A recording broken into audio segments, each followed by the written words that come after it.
Okay student, welcome again. आज हम देख रहे हैं रुचिरा भाग 1 कक्षा 6 संस्कृत के तृतीय पाठ का अभ्यास प्रश्न।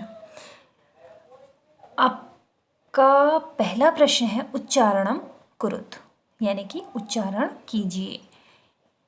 फलम, गृहम, पात्रम, पुष्पम, द्वारम, विमानम, कमलम, पुस्तकम, सूत्रम, छत्रम, भवनम, जलम। इनका आपने केवल उच्चारण करना है। अगला प्रश्न है आपका चित्राणि दृष्ट्वा पदानि उच्चारयत। चित्रों को देखकर पदों का उच्चारण कीजिए। पहला चित्र है आपका एक पत्ते का, जिसे संस्कृत में कहते हैं पर्णम। दूसरा आपको खिलौना दिखाई दे रहा है, जिसे संस्कृत में कहते हैं क्रीडनकम। अगला देखो, नारियल दिखाई दे रहा है आपको, तो इसे संस्कृत में कहते हैं नारिकेलम। अगला देखो, यहाँ पे कंप्यूटर का चित्र दिखाई दे रहा है, इसे कहते हैं संगणकम। अगला देखो, यहाँ पे आपको खिड़की दिखाई दे रही है, इसे कहते हैं वातायनम। अगला सीढ़ियाँ आपको दिखाई दे रही हैं, सीढ़ियों को कहते हैं सोपानम। अगला आपको यहाँ एक बगीचा दिखाई दे रहा है, बगीचे को कहते हैं उद्यानम। उसके बाद आप देख सकते हैं यहाँ पे एक चश्मा यहाँ पे आपको दिखाई दे रहा है, और इस चश्मे को कहते हैं उपनेत्रम। अगला आपको यहाँ पे एक कंघा दिखाई दे रहा है, कंघे को कहते हैं कंगतम। तो इन चित्रों को देखकर आपने इनके संस्कृत पदों को जाना। अब अगला प्रश्न है आपका वर्ण संयोजनम कृत्वा पदम कोष्टके लिखत। वर्णों का संयोजन करके, वर्णों को जोड़कर पदों को कोष्टक में लिखिए। यथा, यथा मतलब एक उदाहरण आपको यहाँ पे दिया गया है, जैसा कि एक आपको करके दिया गया है। यहाँ देखिए, प में हलंत, और र में हलंत, ण में हलंत, म में हलंत। तो इसका देखो, प हलंत वाले प में अगर अ चला गया तो कंप्लीट प हो गया। उसके बाद र है, र के बाद ण है, तो इसका मतलब र कम पूरा नहीं है, इसमें स्वर नहीं है, तो र मात्रा के रूप में प्रयोग किया जाएगा, जो अगले शब्द के ऊपर आएगा। सीधे हमने देख दिया, अणों में अ करके आपका अणो लिख दिया, उसके ऊपर हमने ये रौ की मात्रा कर दी, और उसके बाद म में हलंत है, तो इसे हलंत सहित ही लिखेंगे, क्योंकि म के बाद यहाँ कोई भी स्वर नहीं है। हम पूरा म तभी लिखते हैं जब उसके बाद में कोई स्वर छिपा हो, कोई मात्रा छिपी हो, तो इसे हम इसी तरह लिखेंगे पर्णम। ऐसे ही चलिए देखते हैं नीचे के शब्दों में वर्ण संयोजन कैसे करना है। पहला देखो, यहाँ पे ख के बाद अ है, तो ये कंप्लीट ख हो गया। नौ में ई की मात्रा, नी छोटी ई है, तो छोटी ई की मात्रा लग जाएगी।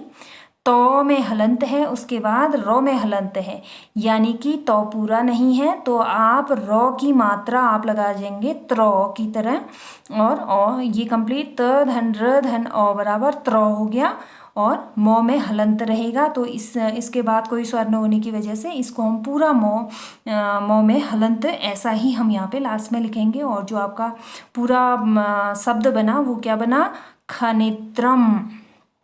अगला है प धन उ, तो प में उ की मात्रा लगा देंगे। र धन आ, इसे रा कर देंगे। अणो धन आ, अणा हो गया।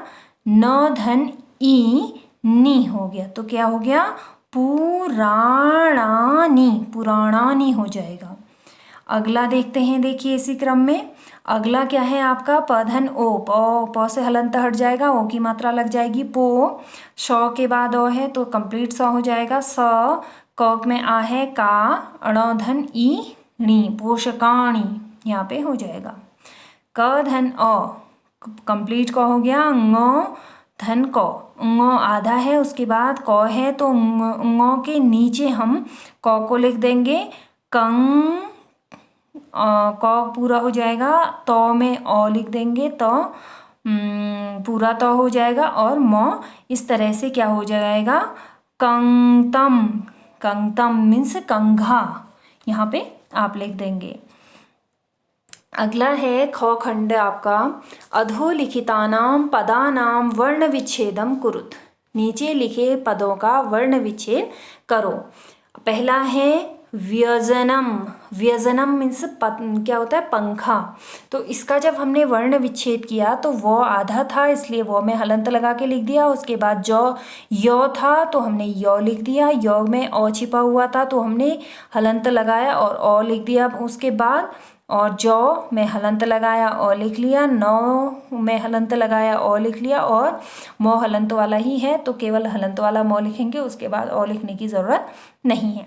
ऐसे ही नीचे पुस्तकम है, तो पुस्तकम में क्या करेंगे, पौ हलंत वाला और छोटा ऊ, धन सौ हलंत वाला, धन तो हलंत, धन ओ, धन क में हलंत, धन ओ, धन मो हलंत। भित्तिकम। भित्तिकम में भौ, धन छोटी ई, धन त हलंत वाला, धन त, धन छोटी ई, धन क, धन ओ, धन मो में हलंत। इस तरह से भित्तिकम का वर्ण विच्छेद हो जाएगा। नूतनानि, न, नौ में हलंत, धन ऊ, बड़ा ऊ लिखेंगे, धन त में हलंत, धन ओ, धन नौ में हलंत, धन आ, धन नौ में हलंत, धन ई। नूतनानि का वर्ण विच्छेद हो गया। वातायनम, व में हलंत, धन आ, धन तो में हलंत, धन आ, धन यो में हलंत, धन ओ, धन नौ में हलंत, धन ओ, धन मो में हलंत। ये वातायनम का वर्ण विच्छेद। अगला है उपनेत्रम। ऊ लिखेंगे, ऊ के बाद पौ में हलंत, धन ओ, धन नौ में हलंत, धन ए, धन त में हलंत, धन रो में हलंत, धन ओ, धन मो में हलंत। इस तरह से हम उपनेत्रम लिख देंगे। तो ये आपका हो गए वर्ण विच्छेद। अगला है आपका चित्राणि दृष्ट्वा संस्कृत पदानि लिखत। चित्रों को देखकर संस्कृत पदों को लिखिए। पहला चित्र किस चीज़ का दिखाई दे रहा है आपको, आम का दिखाई दे रहा है, तो इसे आप क्या लिख देंगे, आम्रम। दूसरा आपको एक पत्ता दिखाई दे रहा है, पत्ते को पत्रम भी कहते हैं, पर्णम भी कहते हैं। जैसा कि हमने पाठ में पढ़ा था, पर्णम मीन्स पत्ता ऊपर पढ़ा था, तो यहाँ आप पत्रम भी लिख सकते हैं, पर्णम भी लिख सकते हैं। दोनों पर्यायवाची या समानार्थी शब्द हैं। अगला पंखा है, इसको संस्कृत में कहते हैं व्यजनम। यहाँ ऊपर हमने व्यजनम देखिए यहाँ पे लिखा हुआ है, ये पंखे को बोला जाता है व्यजनम। अगला है आपको यहाँ रुमाल दिखाई दे रहा है, तो रुमाल को बोला जाता है करवस्त्र। तो हम इसका संस्कृत पद लिख देंगे करवस्त्रम। अगला आपको यहाँ पे धागा दिखाई दे रहा है, धागे को बोलते हैं सूत्रम।